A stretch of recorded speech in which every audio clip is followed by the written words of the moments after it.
Welcome to the local campaign here on Rogers TV. We now turn our attention to municipal debates. Today's debate is with Ward 7, Bay Ward. But before I introduce you to our candidates today, let me go over the format for you. We're going to begin with an opening statement from each candidate. Each candidate will have 60 seconds for their opening statement, and the order of that has been randomly chosen just a few moments ago.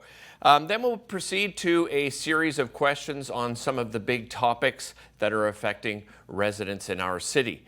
I will open the debate by asking a question in that order that I bring up a little bit later on, and each candidate will have 45 seconds for their opening statement on that question, and then we will open up for debate on that. So we open the floor completely for debate, and then at the end of our time for the debate, that for whom I ask the first question will have 30 seconds to wrap everything up. All right.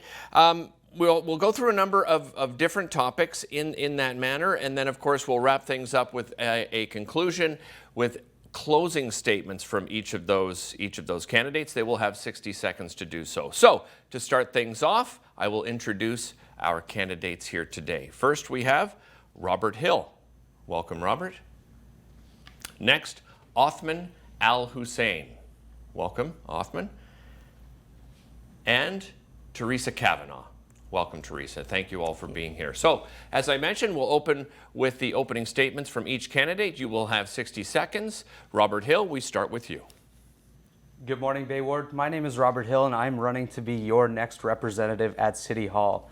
Over the past 4 years, the city has been in shambles with many failed projects, extra expenses that were totally unexpected, and just many hiccups all throughout.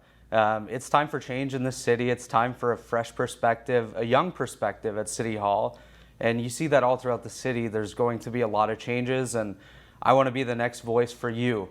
You need a strong voice at City Hall. We have had a good voice over the past 4 years. I will give Theresa that. But it is time to go with a young perspective. It is time for change. And I want to be that change. October 24th, I hope you'll give me your vote. And it's time to go forward together. Excellent. Thank you very much, Robert. Next is Othman Alhusain. You have 60 seconds. Othman. Honorable Bay Ward residents and Ottawans, let me introduce myself. My name is Othman Alhusain. I spent my professional career as an engineer and university professor. I have extensive experience in urban planning and in planning and management of big infrastructure projects like the O-Train. During the last decades, a few infrastructure projects executed in Ottawa with minimal or no success. As Ottawa is projected to grow fast, we need more and more of these projects in transportation, housing, health, and education. To be successful, it is crucial that our elected politicians understand these projects and commit themselves to providing Ottawans with well-thought, well-planned, and well-executed projects. I hope to be one of those good politicians. Excellent. Thank you very much, Othman. Over to Theresa Kavanagh. You have 60 seconds. Hi, my name's Theresa Kavanagh. I'm the City Councillor currently for the past 4 years. Bonjour, mon nom est Theresa Kavanagh. C'était un privilège de vous servir comme conseillère de quartier Bay pendant les 4 dernières années. I have worked closely with the communities to add more sidewalks, traffic calming, reduce speed limits, and improve parks. I remain proud that I had the vision to initiate the Britannia Winter Trails to give residents a healthy way to get outside during the winter in all neighborhoods. The goal has been to make our city more livable and take climate change seriously. We all live better lives when communities are more walkable, rideable, skiable. This includes having more affordable housing. There is a desperate shortage. I've also made strides as the first liaison on women and gender equity. This has been a big project. Sorry, Theresa, but that is your time. All right, we're going to move to our first topic for debate. Our first candidate, Robert Hill, will have 45 seconds, and then we will open it up. So our first topic is transit. Transit, Robert, and transit needs to be accessible, reliable, and affordable. What recommendations would you bring to the table when it comes to, helping with transit? I'm not just referring to the LRT, but transit as a whole. And what is your position on free transit for all? Yeah, so over the past couple weeks, we've heard a lot more and more about issues with the busing schedule, buses not showing up on time, taking 2 hours to go 15 minutes down the road. That's completely unacceptable. And I think we definitely have to hold our transit partners to a much higher standard than what we are right now. We need clarity, we need transparency, and we need people to know what the issues are at all times and the reason for these delays. We need to do better scheduling so we have more consistent busing. And in regards to free transit, Derick, I think at this point in time, just with the new developments in the area of transit, I don't think it's time to go to a free transit method, but I am on board with keeping fares as they are. All right, that is your time to open things up. And now I open the floor for debate. Please jump in at any time. Well, as someone who's been the member of a transit commission for the past 4 years, I've heard all about the concerns and problems that we have with our current Stage 1 system. And I share the frustration of residents. It has been a problem. It's been abysmal at times. We have to fix it. We have to have better service. If I hear anything, it's I want reliability. That is the #1 concern for people. And we'll look at all options. We need to get people back using transit. Let's face it, we lost a lot during the pandemic, and we have to find ways to get people to use it again. We need to get people more out of cars and using a public transit system. This is good for the environment, and all options are open. Othman, did you want to jump in? Regarding the transportation, I think we need an integrated transportation system, including subways and light rails. Also, I find it as a big problem that the awarding of those projects to private company has something missing, something wrong. I would do my best, if elected, to rectify that process of awarding our projects. Regarding I'm a believer in affordable transportation and the quality and accessibility of our project, especially the O-Train line, need improvement. It is one of the worst lines in the world. I traveled the world from Australia to the whole of Europe on the purpose of studying and experiencing these projects. Unfortunately, our line is one of the worst, if it is not the worst one. You make a good point, Othman, and about P3s. That has been the crux of the problem. We have an agreement with, it's a private-public partnership, and it's a failure. We're arguing all the time. That's why we needed a public inquiry, one that I called for on Stage 1. This was important to look into what happened. Why are we getting such a bad system? Why are the technical requirements so low? These are all questions that we have to ask ourselves, and I'm glad the public inquiry happened, and we're all waiting for the results of it. But going forward, this is the system we have. We have to improve it, we have to make it better, and we need reliability. That's the #1 thing. Yeah, absolutely. We definitely need the reliability, as Theresa mentioned. With our transit system, we are the capital city of this country, and there is no reason that our visitors, which we want more visitors, it's a great city and we want people to experience it, but if they can't get from one point to the other easily and reliably, they're not going to come here. They're going to stay home, they're going to visit Toronto, visit Montreal, where their transit systems work. And I think the big thing with our project is there was no real transparency during the awarding of the contract in the beginning. There was a lot of closed door meetings and whatnot that really the public did not have access to until this public inquiry, and that's a big issue for me. And going forward, that needs to change. Yeah, I agree with Robert. The public should have access to the process where we study, plan, and award those infrastructure projects. Definitely, I would support the public involvement and decision in these projects. All right, so we'll wrap up the debate there. Robert, you have 30 seconds to wrap up this topic. Yeah, Derek, as I mentioned, we are the capital city of this country, as everybody knows, and we need a reliable and affordable transit system. Like I mentioned, people are waiting 2 hours to go 15 minutes down the road. That's unacceptable.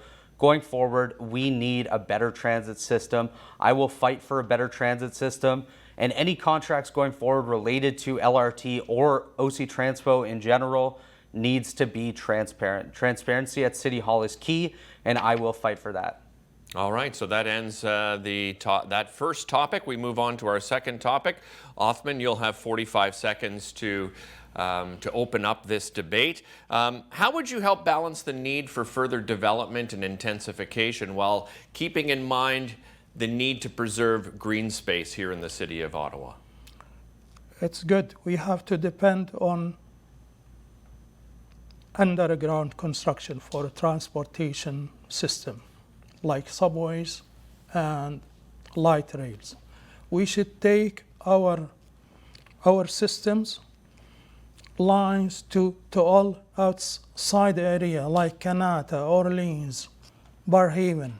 And from there we have to make a collection point that our buses doesn't travel like 50 kilometers to transfer a citizen from one point to another.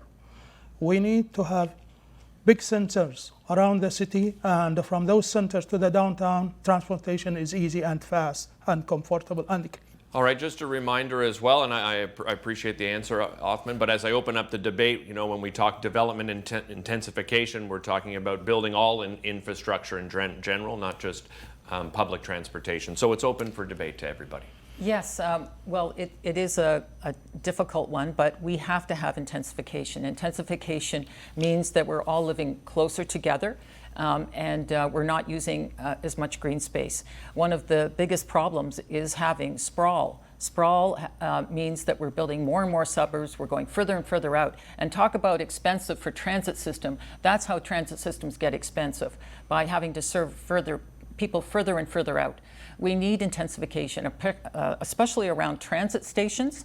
This is important. We're already approving these projects. This is important also to have affordability. It can't just be luxury places. We need affordable housing so that people can live without a car and be able to do everything in a 15-minute neighborhood. That's important. Green space, we have to keep it. We have to preserve our parks. We have to plant more trees. Part of the new official plan is to have a 40% tree canopy. That's essential. That's essential for our health. That's essential for our city. So these are all things that we need to do.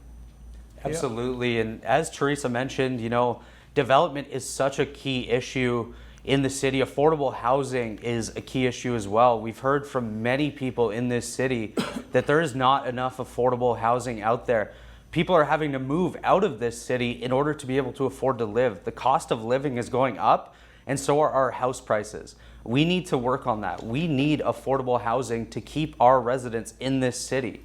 We need green space as well. The environment is not getting any better out there. And if we keep tearing down trees, getting rid of green spaces to put parking lots or roadways or whatever we may be putting, we're just putting this environment into an even worse position. And on the topic of affordable housing, we recently just approved tearing down a 6-unit home to put a parking lot. That is unacceptable. In that regard, we should have been looking at underground parking rather than tearing down homes. We need more homes, not less. We need more green space, not less. Yeah, absolutely.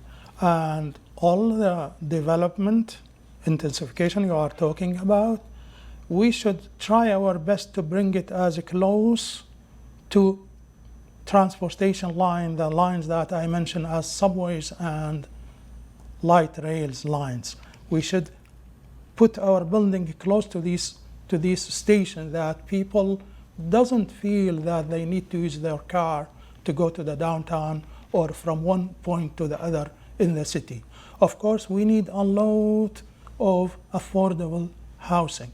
Nowadays, you feel that not only poor people in Ottawa are having trouble with their housing, even middle level citizens of Ottawa have difficulties paying their rents.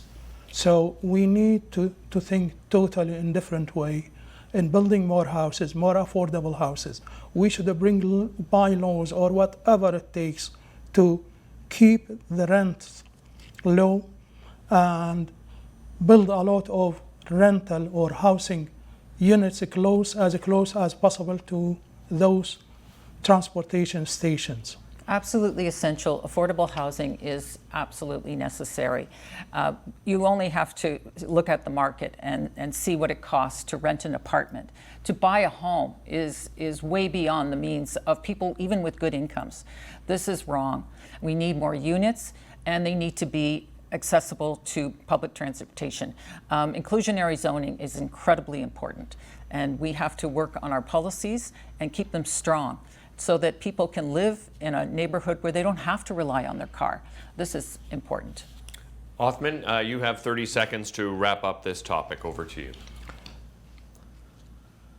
Intensification goes two ways actually, in building new housing units and in building new transportation lines.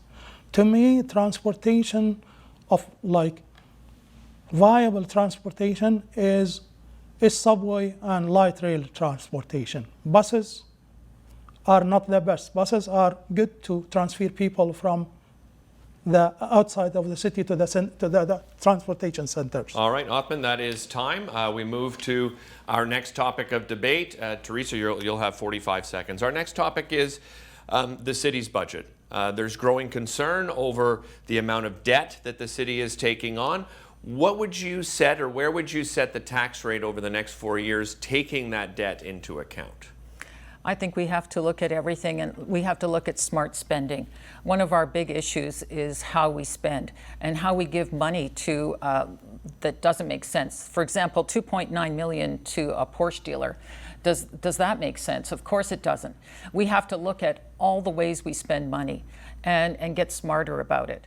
It's all about the services. People need their services. We can't cut services. We can't cut snow plowing. We can't cut the parks. People are asking for a longer season in parks. All those things have to be taken into account. That's what the city is about. And it shouldn't be placed, the burden should not be placed on the property tax bill. All right, so we'll open it up for debate. Again, I'll remind you as well that we're asking, where would you set the tax rate over the next 4 years as well as part of this topic? Go ahead. Yeah, I definitely agree with what Theresa said there. This should not be solely on the property taxes. The people are paying enough out there. They can already not afford to live where they live. If we continue to increase the property tax, it's just going to put people in a worse hole. We need to go through our budget with a fine-tooth comb, review all the spending and the approval processes of that spending. Like Theresa mentioned, the millions of dollars to a Porsche dealership, that's unacceptable. We cannot be just handing out money to bring in these businesses without looking at what our citizens, our residents need to enjoy their daily lives here in Ottawa. Like she mentioned, the parks. People want more parks. They want extended hours for swimming. The swimming season just ended at our city beaches, and it was 40 degrees yesterday. People want more services, and they don't want cuts or property tax increases. We have to look at what we can do to keep things affordable without cutting from the necessities such as safety, school zones, anything along those lines. We have to be smarter. Okay, absolutely. Taxes, I wouldn't agree on tax increase. This is one thing. The other thing, other than smart spending, I would say clean spending and well thought and spending and well-planned project. And the project should be associated with responsibility for the company or private industry that we award these projects to have sound finance, accounting, and responsibility associated with these projects. So it is not only smart, but responsible, and I would say hand clean spending and project awarding. As I said, it is you can't go forever to increase taxes. We should keep taxes low, but we should spend our resources, financial resources, in more responsible way and corruption, nepotism, free manner. I think you made a good point about the projects and getting contracts. It's important to spend the money on quality projects and make sure that they're quality, because if you don't, then you're going to pay for them later. And that's what we discovered.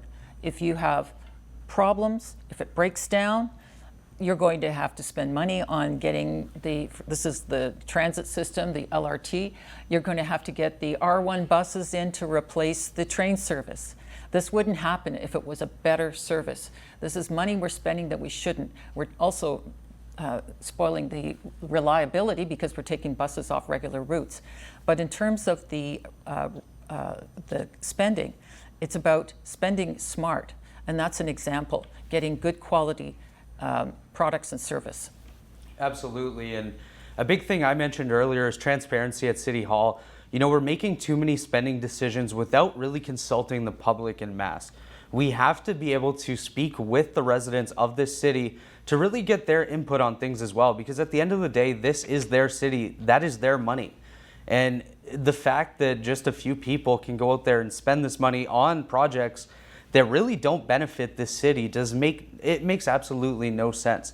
So we have to totally review and revamp that spending process, the approval process, the review process, and that signature on the dotted line at the end of the process. We have to be smarter, we have to be open, and we just have to make better decisions altogether. All right, we'll close the debate on that, but Theresa, you have 30 seconds to wrap up this topic. Thank you. One of the processes that drove me crazy is that we have public meetings on the budget process and where our spending is, but we have it at the last minute, and everyone knows the budget's been written already. We need those processes way earlier so we can talk about what we want to incorporate for next year. Having meetings in late November on a budget that has to be passed by the end of the year is problematic. So we need your ideas earlier to incorporate them into our budget. All right, thank you very much to all three of you. We move on to the next topic. We come back to you, Robert. Again, you'll have 45 seconds to open this topic. What would you do to help improve active transportation here in the city of Ottawa? I'm referring to pedestrians, cyclists, rollerblading, that type of thing. Over to you for 45 seconds. Yeah, so we're very lucky in Bay Ward. We have access to some beautiful bike paths and lots of areas to get out and have a stroll. The one thing we really have to take a look at is the speeding and whatnot in the area, the traffic that's caused by the massive amount of cars. Over where I live near Bayshore, especially getting towards Christmas, there's just an overabundant amount of cars and it just genuinely feels unsafe. We've put in the automated speed enforcement there and it's done quite well. I would be open to looking at adding more of that so we can make people feel safer on the roads. But in addition to that, in the winter, we have to look at how we're clearing our sidewalks and whatnot to keep people on the sidewalks and off the streets. All right. Thank you very much, Robert. I open the floor to everybody for debate. Well, this is a passion for me, active transportation. I spent 8 years as the school board trustee, and I constantly talked about that. And I worked with OSTA, the Ottawa School Transportation Authority, on walkable school buses so that kids could be walked to school instead of riding on a bus. These are important. We've got to get the message through to have walkable communities. I've had sidewalks implemented. I've had speed limits put in. I've had traffic calming measures put in the communities.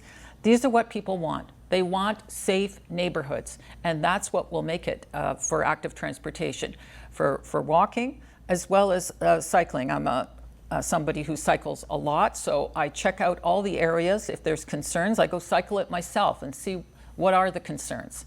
We need to make it safe. People will not get on bikes if they're not feeling safe. We have some routes, but they're not good enough. We have routes that are designed for leisure. They're not designed for commuting or getting your groceries. We have to make more routes. When I see people that are trying to ride on a sidewalk, well, it's wrong, but the reason they're doing it is because it's not safe to ride on a road. That means that we need to do better. Absolutely. And we have, obviously, we have to work on that. Absolutely, Theresa. Actually, active transportation is one of the best means of transportation. It is healthy, it is free, it is fun to ride your bike or go walking or skating or whatever. To enhance this is even in European cities where the cities are crowded, there is means to enhance active transportation. That the main thing is to build and separate lane for this active transportation and to maintain them. Like it is difficult for a kid or an old person to ride his bike or his skate in a pathway that is broken here and there. We should maintain them all the time and keep them in top quality. Also, the street should be, in our street, we should have, as we build 2-3 lanes in each street, we should build a lane for bikes and for people who wants to walk or skate or whatever. We have to improve the quality of sidewalks. Not all of our sidewalks good for walking. Sometimes you don't find a sidewalk. You find a grass like cover area, but no sidewalk. So we need to improve in that. There is a big room to improve on active transportation. There's definitely room to improve. Like you mentioned, safety is such a key issue when it comes to active transportation. We have many roads that, aside from our main roads, many of our roads are pretty tight. And if you get 2 cars side by side, there's no room for a bicycle there. And if I'm driving a bike down that road, I'm going to feel unsafe. And if I feel unsafe, chances are I'm not going to get back on that bike and go down that street. And what we need to do is look at getting more cars off the road as we move towards this better transit system and this active transit system. We need to get people out there. We need more people walking. I love Theresa's idea of that walking school bus. That's fantastic. We have a lot of neighborhoods close to our schools and we can make that happen. We just need people to feel safe, and we need to look at that much better. And let's not forget about accessibility and for seniors. Absolutely. We have to look at wheelchair accessibility as well. So not just walking. The communities have to be completely accessible, and that has been a challenge, I know, especially during construction. We have to do it. Okay, well, that's the time for our debate, but Robert, you have 30 seconds to wrap up this topic.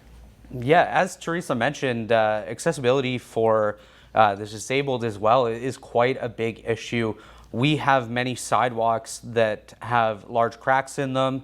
People can't get down there with their wheelchair without having issues. And that's something we have to work at. With active transportation, that's definitely something really important. We have to look at adding bike lanes. We have to work with the developers when they develop to make sure that they're not taking away from that. And we need people to feel safe and feel like that's a great opportunity. All right. Thank you very much. Time is up there. Othman, this next question is for you. You'll have 45 seconds to open up this debate. Some community advocates have been calling for the defunding or freezing of the Ottawa Police Services. Do you believe that there are some tasks that perhaps we can take away from the Ottawa Police Services and put to other government social services that are funded by the municipality? You have 45 seconds to open. First of all, I have to admit that I don't have experience with policing, but I don't think that reducing the police budget is the good way to go. If social services needs and other health services or whatever need more money, we should put in one way or another more money to these services. But in my opinion, policing is crucial and important service of any society, and crime is increasing. We don't want to live in a cities that have crime, a lot of crime. All right, that's it for your opening statement. I'll open up the floor to anybody to jump in. Well, absolutely. We have to look at mental health workers being partners with our police. This is something we've heard over and over again. A lot of the crises that we hear about are people who are suffering, and police are called. And it's not necessarily a police job. We could have mental health workers helping people through a crisis. and avoid the conflict. This is something that we've seen in past incidents, and it's being asked for. I think that would be an excellent partnership. It's being done in other municipalities. We can learn from that. This is already something that was proposed to the police. The core police services are always going to be there. They're needed. But, and there's so many things we can do to reduce the need for police. But in terms of crises that are related to mental health, it's absolutely essential that we have that partnership of workers. Absolutely. I think with the mental health issues being such a big thing right now, and always in the city, we definitely need to put a lot more focus on having workers that can assist in those situations. If we can get those people out there to help these people, it'll take away from the need for the police to have to come out there constantly to deal with issues that are repetitive. I think if we can be proactive rather than reactive when it comes to some of these mental health crises and whatnot, I think that'll definitely help. And I don't think we should be cutting the police budget or freezing the police budget, but maybe retooling it a little bit to put more funds towards that mental health side of things. Yeah, I agree with Robert. Like someone in mental crisis, actually he doesn't need a policeman.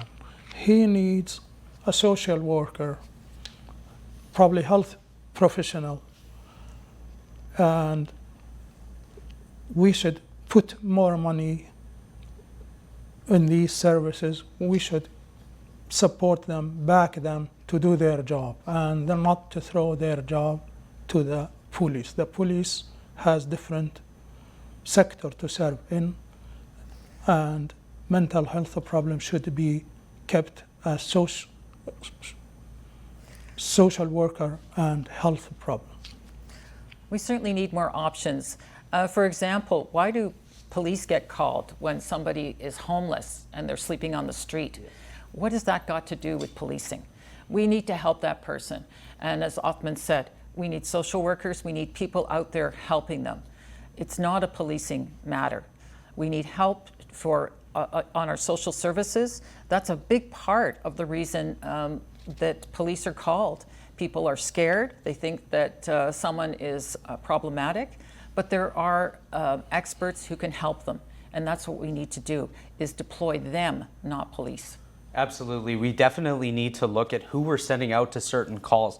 Of course, you can send an officer for support if needed, but sending out these social service workers to assist, such as Theresa mentioned, a homeless person sleeping on the street, that's more beneficial because that's going to help that person get back on their feet, get the help that they need, and get them off the street. And that will help in the long run prevent additional calls going out.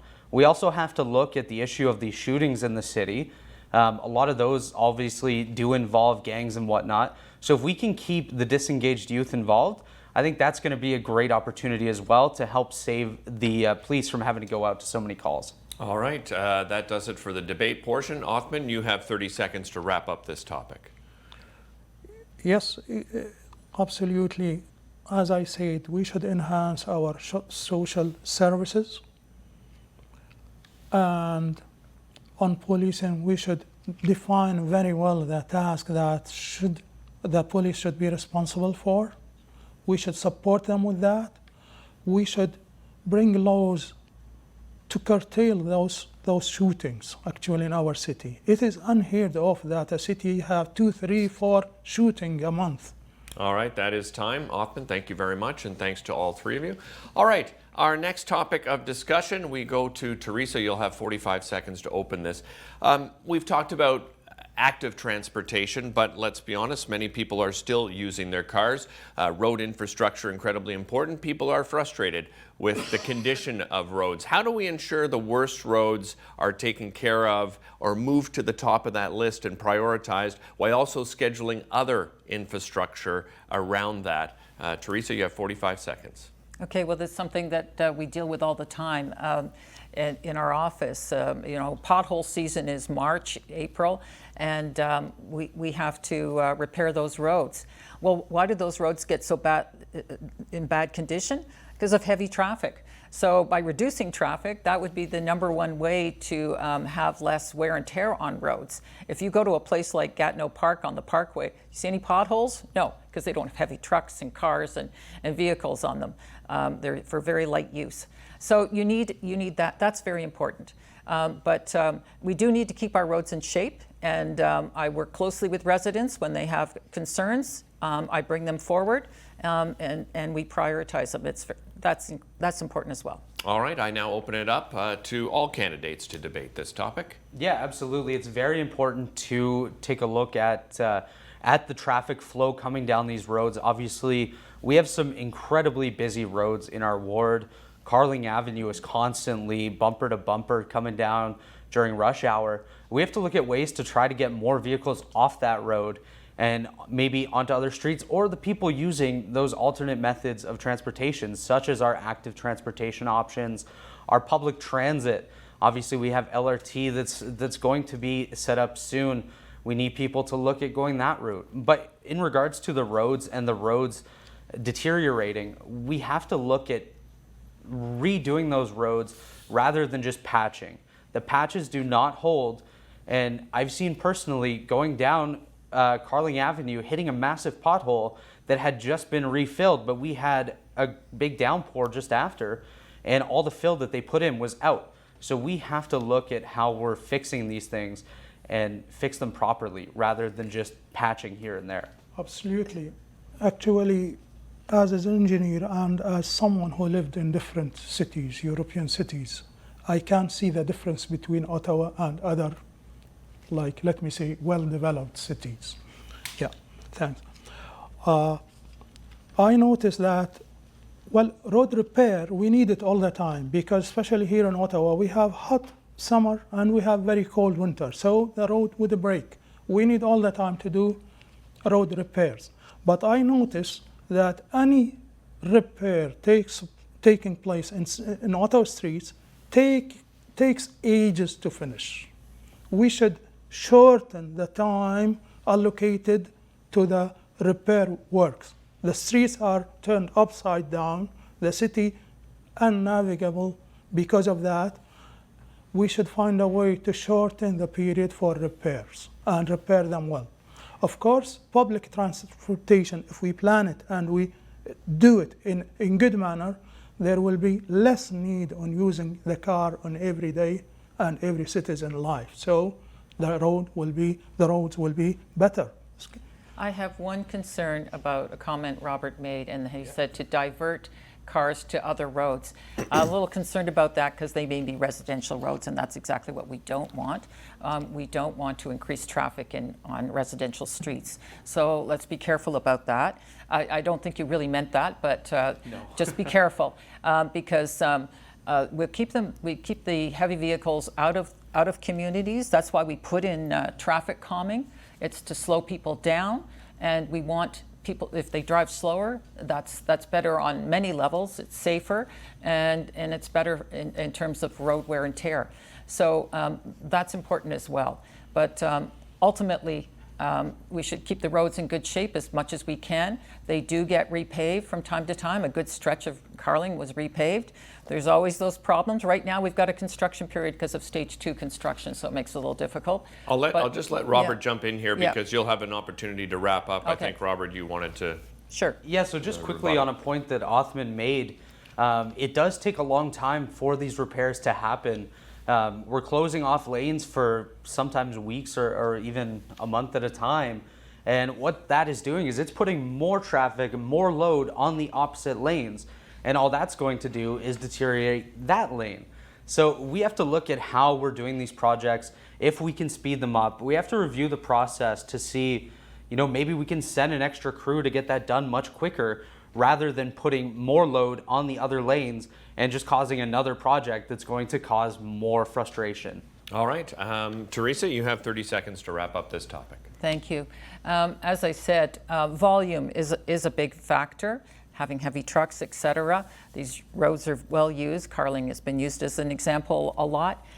We need to get more people out of their cars and be using other things. If we have cycle lanes, that would help a lot along Carling, which I'm still working to have on one day. These are the things that will help. And a good transit system so that people don't feel they have to drive as much. Those things are important. All right, thank you very much. That does it for the debate portion here today, but we have another few questions that I'm going to throw out here. Each of you will have 60 seconds. There'll be no debate. You'll have 60 seconds to give your opinion on the topic itself. And Robert, we will start with you. This has been something many people are talking about, and that is disclosing where your donations come from, significant donations, in particular development-connected individuals. Do you believe that candidates should disclose their donations prior to the election date? And if so, why? Yeah, I definitely think transparency, like I've mentioned a few times today, is key. We have to be open. We have to tell people where our money's coming from, who is funding our campaigns. I don't agree with accepting developer donations. I know some people will, but I don't think that's a good idea because that could sway you one way or the other. I personally will be making my donation list open and clear to everybody well prior to the election date on October 24th. And I think others should as well, because really the people that are funding your campaign, like I mentioned, could sway you one way or the other.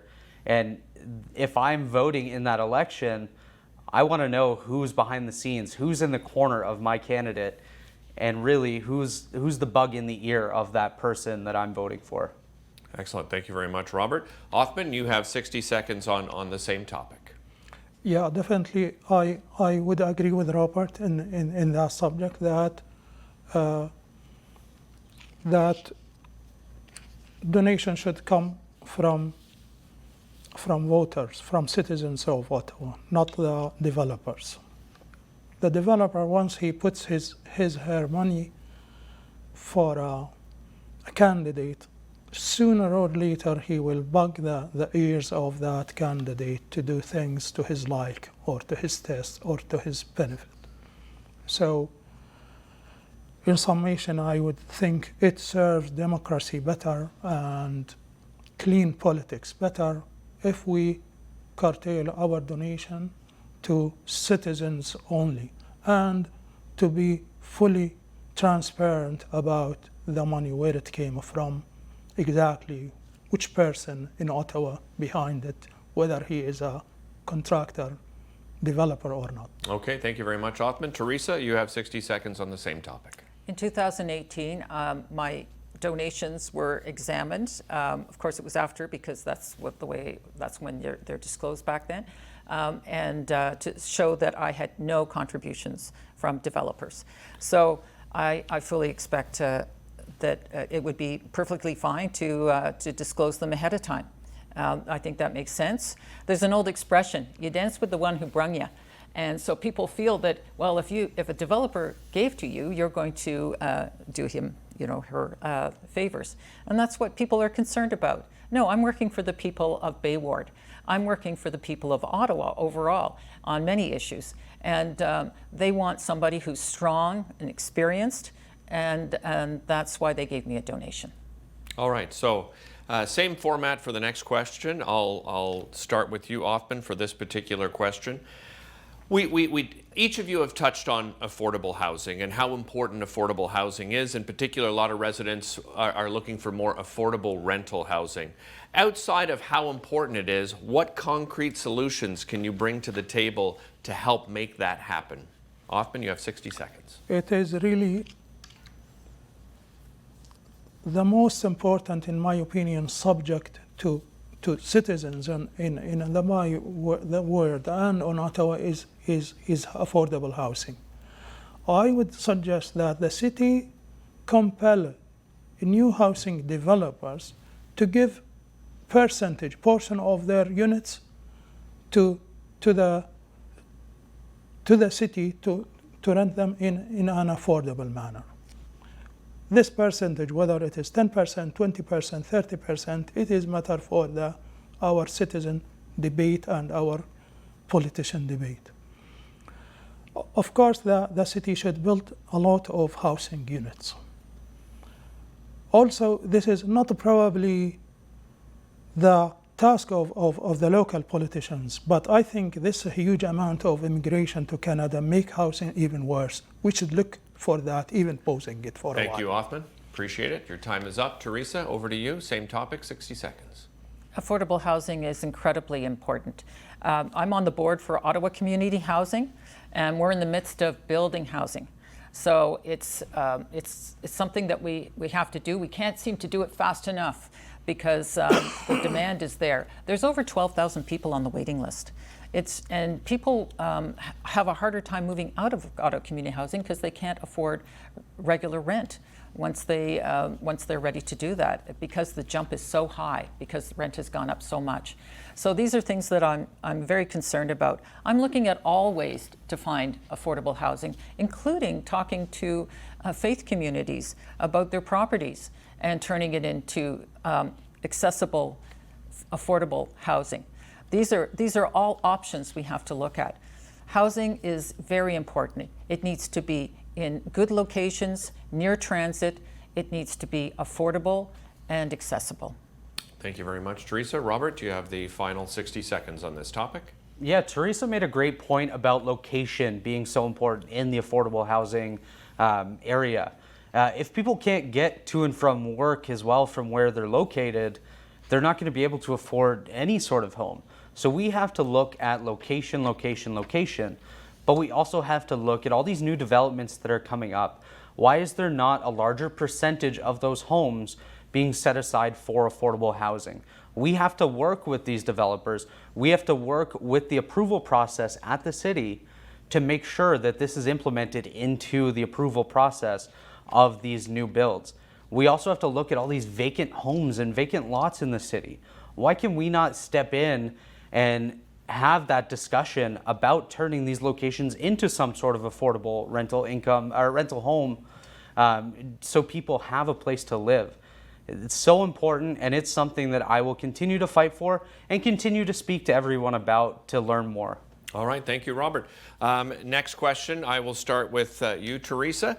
Many feel, and you've touched on it, all three of you, the lack of transparency, the lack of public consultations on many of the projects, major projects and smaller projects. What solutions do you bring to the table so that residents feel they have a voice in some of the decision making here in the city of Ottawa? Theresa, you have 60 seconds. Well, it's important to meet with residents on a regular basis, which I do. I hold regular meetings, and they know that they can write to me and talk to me, and we talk quite a bit. This is important. It's important to hear about all the different options that are out there, and people have great ideas. I think the place they feel the least effect is with housing, and that's a concern. And right now, we're dealing with something the province has dumped on us, the strong mayor, bill, which is going to make it even worse, so that we don't have a voice. So it's not just about making mayors strong; it's about making residents unheard. That is a concern, and I think that should have everybody worried. So, but we'll continue to bring forward their concerns and work with them very closely. Thank you very much. Robert, you have 60 seconds on the same topic. Yeah, absolutely. As I've mentioned numerous times throughout this debate today, transparency and open book politics, as I like to call it, is so important. We have to make sure that our residents feel like they do have a strong voice at City Hall. They are our bosses at the end of the day, and we are the reason that they are the reason that we are at that council table. So we need to make sure that we continue to meet with all residents on any big topics that may affect them. We can look at obviously having meetings with any of these issues, but we can also look at maybe meeting with the leaders of the neighborhood associations in some sort of like a council. So we meet maybe bi-weekly, monthly, whatever it may be, quarterly with those leaders. So we make sure that we get input from every area of our ward, because that is so important. From far away to near, everyone has a voice, and we need to represent them. Thank you, Robert. Othman, you have the final 60 seconds on this topic. Absolutely. we have to consult with our grassroots community association and individual Canadian citizens. And not only to listen to them, to honor their opinion in one way or another. Also, idea of report, which is good, to meet with them in in regular manner. This can be debated once a month, once each 2 months, once each 2 years, 2 weeks. So we should meet them, listen to them, and honor their opinion, take into consideration. Of course, transparency, I brought it. It is evidently missing from the city working during the last 8 years. Let me say that I began to follow the work of the city. Excellent. Thank you all very much for that. All right, that brings us to the conclusion of our debate and our Q&A portion. It is now time for our closing statements. We'll do that in reverse order. So we start with Theresa Kavanagh. You have 60 seconds for your closing statement. Thank you very much. And I'm asking for your support to re-elect me as councillor for Bay Ward. I'm proud of the work that I've accomplished and look forward on more community projects. Reliable public transportation is a priority for the environment and economic recovery. We need to fix the LRT and make it a world-class system. I believe it can be done. I believe we should be working with our neighborhoods to make our streets safer. I'm committed to action plans on climate change and to working on having more cycling and skiing and walking infrastructure. I'm very proud of the winter trails. I'm committed to holding action on affordable housing and so that no one is left behind. And as the liaison on women and gender equity, I'm determined to continue to work on that. I ask your support for a strong, experienced councillor in Bay Ward. Thank you very much, Theresa. Othman Alhusain, you have 60 seconds for your closing statement. Thank you. To avoid repeating the gross mistakes of the past, it is crucial that our elected politicians, like councillor, understand the future growth and development of our city and its needs in terms of housing, infrastructure, and big project, and to commit themselves to ensure well-thought and well-planned city growth.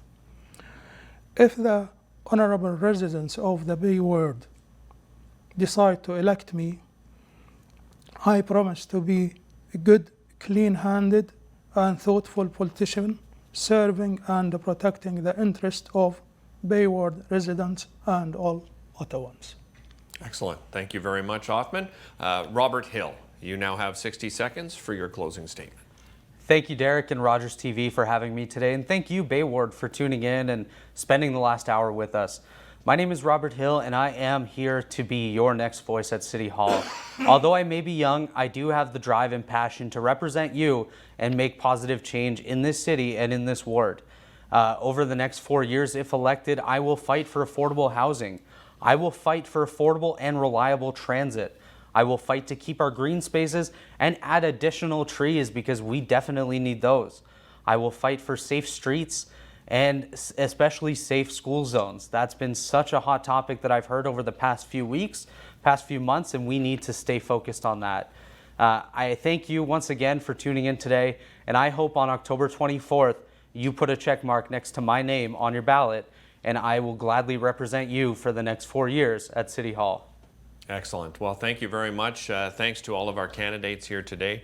Really appreciate your time. Thanks to all of you at home for watching here on Rogers TV. If you, of course, would like to find out more information, if you'd like to tune into other debates, our website is rogerstv.com. You can also visit our YouTube channel. And again, as the candidate said, Election Day, October the 24th. Get out there and vote. Thanks so much for watching, and we'll see you next time.